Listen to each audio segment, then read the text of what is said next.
მომღერალი ელენე ავსაჯანაშვილი არის ჩვენი სტუმარი. ძალიან დიდი მადლობა სტუმრობისთვის. პირველ რიგში გილოცავთ დღევანდელ დღეს. დაბრძანდით.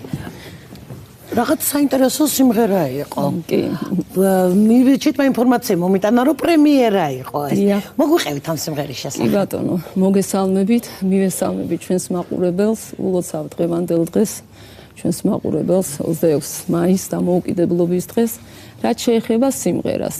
სიმღერის პრემიერა კი ბატონო თქვენს გადაცემაში მოხდა, თუმცა ამ ტელევიზიით მოხდა სხვა გადაცემაშიც ამ სიმღერის პრეზენტაცია. ჩვენ გადაცემაში ჩვენ ეს იგი პრემიერა და დღევანდელ დღეს. ეს სიმღერა, ამ სიმღერის კომპოზიტორი გახლავთ ბატონი მურთაშ ჩიხლაძე, ტექსტის ავტორი გახლავართ მე. ой, რა საინტერესოა. კი ბატონო.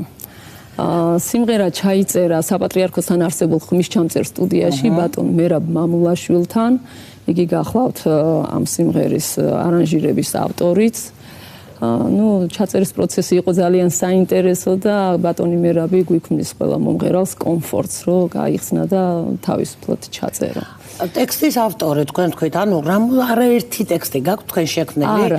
არა, ბავშვობაში წერდი რაღაც პატარ-პატარა ლექსებს, თუმცა მელოდია რომ მომასმენინა კომპოზიტორმა, რატომღაც უცებ წამოვიდა და აი საიდან ხდება ეს ყველაფერი არ ვიცი, ამას ვერ გეტყვი. ამას მუზა ქვია, ესე ამბობა. შეიძლება, კი, მუზას ეძახიან, მაგრამ მოდით გითხარით თქვენი რეპერტუარის შესახებ, ძალიან ესეთი ქართული და ძალიან საინტერესო რეპერტუარი გაქვთ. დიახ.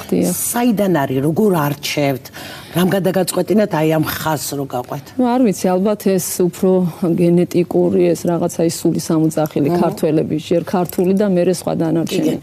ქართული უფრო კარგად გამომდის, იმიტომ რომ ეს ჩვენია ქართველების არის. რა თქმა უნდა, ჩემი ყველა რეპერტუარი არის ქართული, ჯერჯერობით უცხოურ სიმღერა არ მიმღერიან სახში, რა თქმა უნდა, სახში.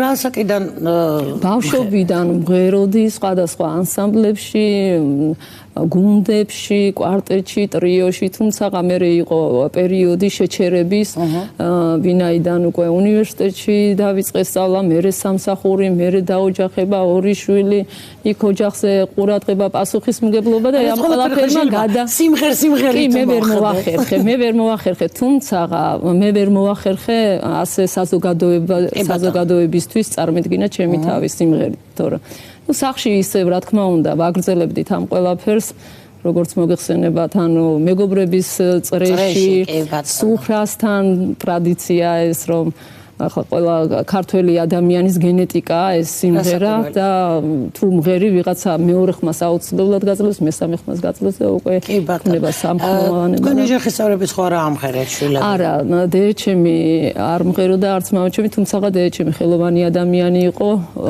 გახლავთ ოპერატორი, შემდგომში რეჟისორი იყო, ციური კენჭიაშვილი.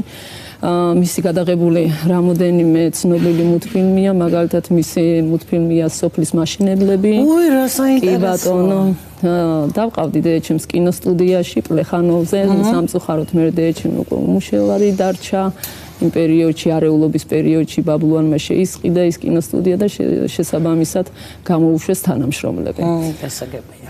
ეხლა დედა აღარ მყავს, გარდაცვლილია, 3 წელია, მაგრამ ეს რაღაცა ეს ხელოვნებასთან ურთიერთობა ბავშვობიდან ხელოვნებასთან. თქვენი ოჯახის წევრები თქვი მეუღლე შვილები. კი ბატონო, შვილები გოგო ცოტას ცდილობს. ბიჭზეც ძალიან მინდოდა ვეცადე მე, მაგრამ თვითონ მოისურვა არჩევანი გააკეთა სპორტზე ბიჭმა. წარმატებული სპორტსმენია, შავი ქამრის მფლობელია ჩემი ანდრია, დიახ, კარატე. მსოფლიო შოტოკანის ფედერაციის წევრიც არის 15 წლის. ამას სახში უმკვირდეს მეაღწია.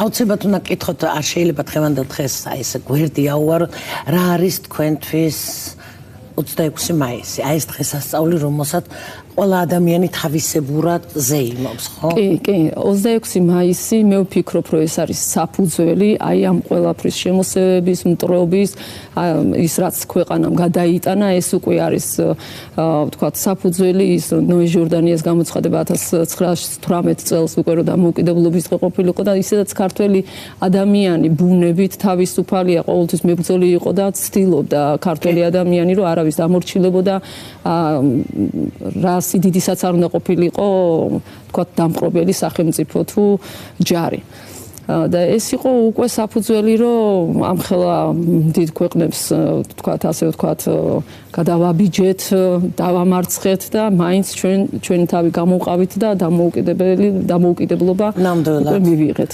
სამომავლო გეგმები რითი კიდე გაგვახალისებ და გაგვათამამებთ სამომავლო გეგმები ისევ სიმღერას უკავშირდება რა თქმა უნდა ჩავიწერე რამოდენიმე სიმღერა და ეხლა გადავიღებთ კლიპს თუმცა ნატუკა მინდა ერთი ინფორმაცია მოგაწოდოთ კლიპი გადავიღე სიმღერა როდემდე გელოდო რომელმაც სოციალურ ქსელში ძალიან დიდი პოპულარობა მოიპოვა რამოდენიმე ათასი მაყურებელი ყავს და სულ რაღაც 4 დღის წინ ამერიკის შეერთებულ შტატებში მოღვაწეობს ესეთი ცნობილი ამერიკაში ცნობილი ნიუ-იორკის შტატში ცხოვრობს ბატონი დიმიტრი მანუელ ჩხეიძე რომელიც გახლავთ შოუმენი პროდიუსერი ცაბუზალაძის ასე ვთქვათ გაპოპულარულებაში ძალიან დიდი წვლილი შეიტანა და მიკავშირდა აიღო ჩემგან ინტერვიუ და აღმოჩნდი ჰოლივუდის